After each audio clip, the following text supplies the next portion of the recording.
محفل جیسا کہ بینر پہ لکھا ہوا ہے دستار فضیلت اور تعلیمی بیداری۔ اب تک بہت ساری باتیں کام کی آ چکی ہے، عمل کرنے کے لیے یہی باتیں کافی ہیں۔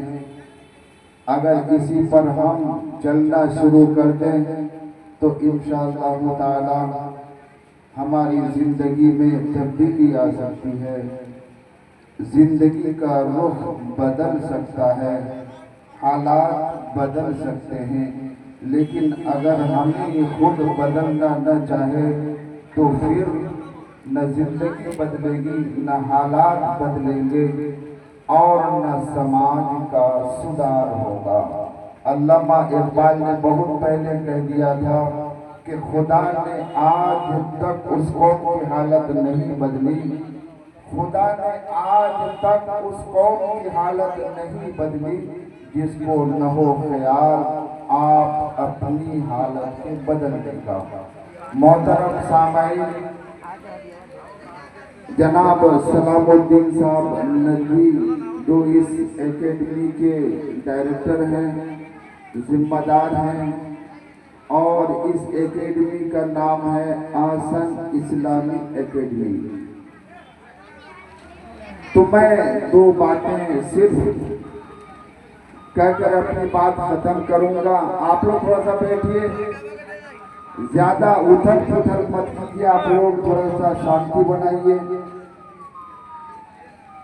تو میں یہ عرض کروں گا کہ مبارکبادی بہت مل چکی اور مبارکبادی کے یقیناً مستحق ہے یہ بچے بھی جنہوں نے یہاں کلام اللہ کی تکمیل کی ہے، اور یہاں کے اساتذہ اور ذمہ داران یقیناً مبارکبادی کے مستحق ہیں، اور ہم بھی مبارکبادی پیش کرتے ہیں اور مزید دعا کرتے ہیں کہ اللہ آگے ترقی عطا فرمائے۔ لیکن کچھ باتیں ایسی ہیں کہ جو ضروری ہے اور اس کو قبول بھی کرنی چاہیے اور عمل کی نیت سے اس کو سننی بھی چاہیے۔ آپ نے اس اکیڈمی کا نام اسلامک اکیڈمی رکھا ہے، لیکن اس اجلاس میں ابھی فوری جو میرے سامنے عمل ہوا، کھانے کا آپ نے جو نظم کیا، کھانا لوگوں کو کھلا رہے ہیں، یہ اسلامی طریقہ نہیں ہے۔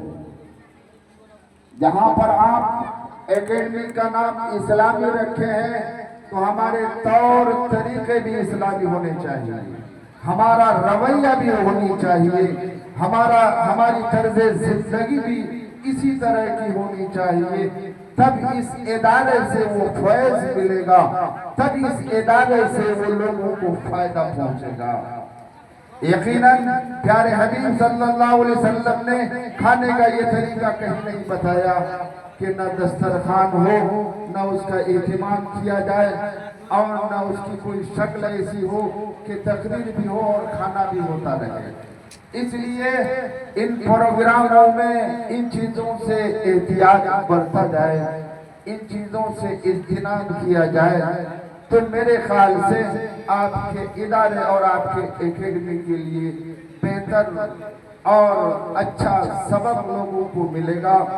آپ کے ادارے سے لوگوں کی محبتیں بڑھے گی جب آپ اسلامی طرز پر ساری چیزوں کو آپ رکھیں گے، پیش کریں گے، سماج میں آپ اس کو آگے بڑھائیں گے تو لوگوں کی الفت و محبت آپ کی طرف بڑھے گی۔